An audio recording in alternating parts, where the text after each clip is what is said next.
solo el silencio, sino es el tipo de tensión que tiene ese silencio y de concentración que lleva. El manejo del silencio para cualquier músico es una cosa importantísima, digamos, como un concepto.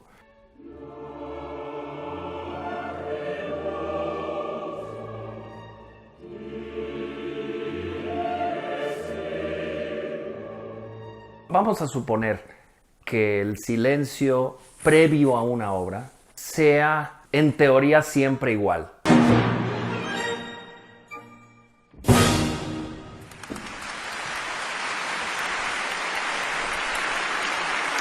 Pero el silencio previo a una obra, para mí, es absolutamente diferente y depende de la obra. Para hablar de cosas que se entienden muy fácilmente y que vive cualquiera que va a un concierto, hay obras en donde los jefes de foro saben, porque yo les digo, que para cuando sale el director o sale el solista, ya tiene que estar todo el mundo sentado. Sobre todo después del intermedio, donde le cuesta mucho a la gente regresar. Y hay obras que no se pueden empezar sin un silencio colectivo que enfoca el interés hacia lo que va a suceder en el escenario. Hay obras que, aunque empiezan con silencio, no lo necesitan. Es más, hasta podría convenir que ese silencio sea muy breve y muy poco importante.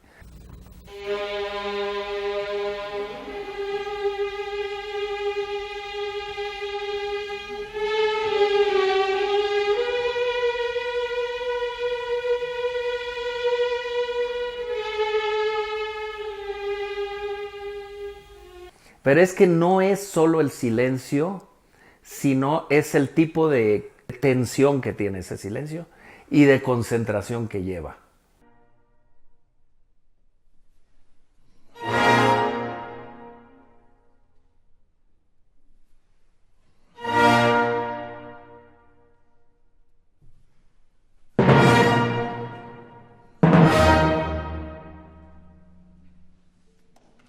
Ese silencio puede ser, por ejemplo, si vas a hacer una obra en memoria de algo, vamos a suponer que haces Kol Nidre o el Requiem de Mozart, Lacrimosa o cualquier pieza que a la gente le signifique algo más allá de la música.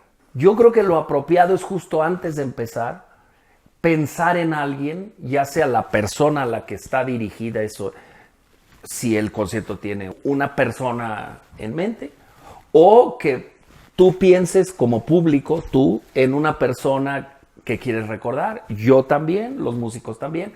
Entonces ese silencio, pues sí es un silencio, pero es un silencio muy matizado con muchos sentimientos. Entonces yo te diría que el silencio previo a las obras es una cosa que yo he ido aprendiendo con la experiencia a darle mucha importancia. Porque también ese silencio debe venir, ya lo tienes que preparar incluso cómo sales. O sea, si tú sales para un requiem a toda velocidad, la gente se sienta y empiezas, siento que ese silencio nunca le diste oportunidad de tú tener el recogimiento, porque todavía vienes con el corazón latiendo, y que la gente apenas se está sentando y los músicos apenas. Entonces, ese silencio ya no tuvo el significado. Hay un silencio ceremonial. Ceremonial y lleno de significado. El otro silencio que tú hablas es el silencio que está escrito dentro de las obras, que ese es como parte total de la música, pero también es parte total de la música el anterior y el posterior. Y a veces ocurre lo que acabas de decir, que termina una obra y por fortuna no surge el aplauso automático, sino que la sala se queda en silencio. Sí. Y es como una digestión de lo que acabas de... Correcto. ¿no? Sí. Mira, te doy un ejemplo. Yo, por azares del destino, la noche anterior al famoso 9/11, al 11 de septiembre de 2001, volé desde México a Nueva York con un violinista llamado Bobby McDuffie, que había venido aquí a México a tocar con la Filarmónica. Yo no dirigí, dirigió Jorge Mester, la serenata de Bernstein. Y fuimos juntos en el avión de México a Nueva York, e incluso compartimos el taxi, mi esposa, él y yo, a Nueva York. Y al día siguiente por la mañana vivimos lo que vivimos. Me fui arriba de un edificio y vi lo que todo el mundo vio, pero nada más que lo vi ahí. Entonces, a los 2 días o 3 días, la Filarmónica de Nueva York y Kurt Masur tocaron el Requiem de Brahms.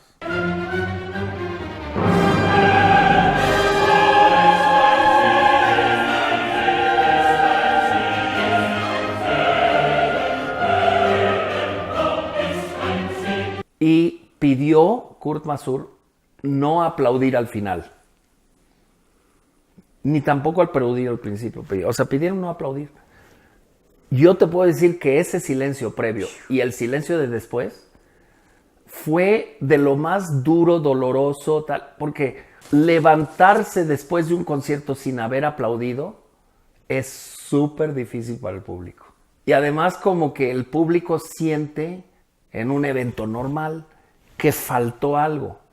Pero aquí, como todos sabíamos de qué se trataba y que el aplauso hubiera sido ridículo, la verdad, aquí ese silencio significó el mundo. Me puedo imaginar que si Brahms hubiera estado vivo, hubiera estado muy satisfecho de esa interpretación, porque tanto el silencio anterior, o sea, la falta de aplauso, como la falta de aplauso al final, para mí significaron mucho en relación con esa obra. Porque sí hay obras en donde el aplauso no tiene relación con la obra, sino con el agradecimiento del público. Una parte ritual muy importante y que todo el mundo agradece. Pero en ese caso, como ni el público ni el intérprete estábamos en una situación como para aplaudir, ese silencio tan largo para empezar y para irse, porque imagínate, o sea, van los músicos apenas haciendo ruido, el público apenas haciendo ruido. Sé que el silencio fue así poco a poco disolviéndose. A lo largo de la historia de la música, yo te pregunto, así como sabemos que las orquestas crecen o decrecen o se enriquecen de tales y cuales instrumentos, los compositores hacen más de esto y menos de lo otro, ¿evoluciona también el silencio? Sí, digo, ahora sí que te voy a dar un ejemplo que es como de libro de texto de apreciación musical, que es la obra 4 minutos 33 segundos de John Cage. Sí, o sea, igual que pintores empezaron a jugar con el concepto de no pintar nada. En teatro hay muchos ejemplos, ¿no? De donde no hay trama, o Beckett, una trama ridícula, en donde no hay una historia. Sí, no pasa nada. No pasa nada. ¿No? Ese mismo concepto, John Cage lo llevó a algo nunca hecho, y muy criticado, por cierto, pero pues como algo nunca hecho, tiene un valor. Y es que hizo una obra en donde el pianista sale, tiene que abrir la partitura que dice 4 minutos 33 segundos, poner un cronómetro, empezar e irse. Esa es la obra. Es una obra totalmente de silencio. Bueno, esa obra nunca la pudo haber escrito Bach, por ejemplo.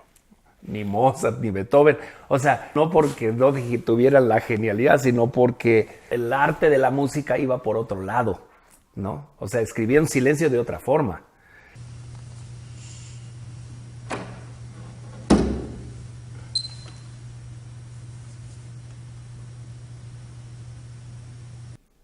Del silencio que no hemos hablado es del silencio que es la inactividad, pero en donde hay una nota. ¿Me explico lo que digo? Que es también lo que pasa.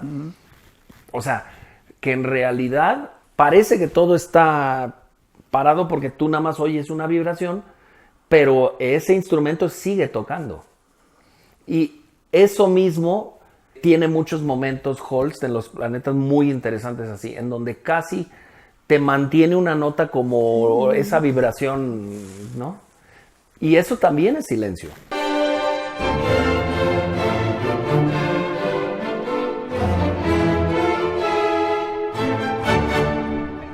Y creo que es fascinante porque eso lo que quiere decir es que para muchísima gente un silencio puede querer decir una cosa, otra. Para una persona puede ser algo súper pacífico, para otra gente puede ser súper tensionante. Bueno,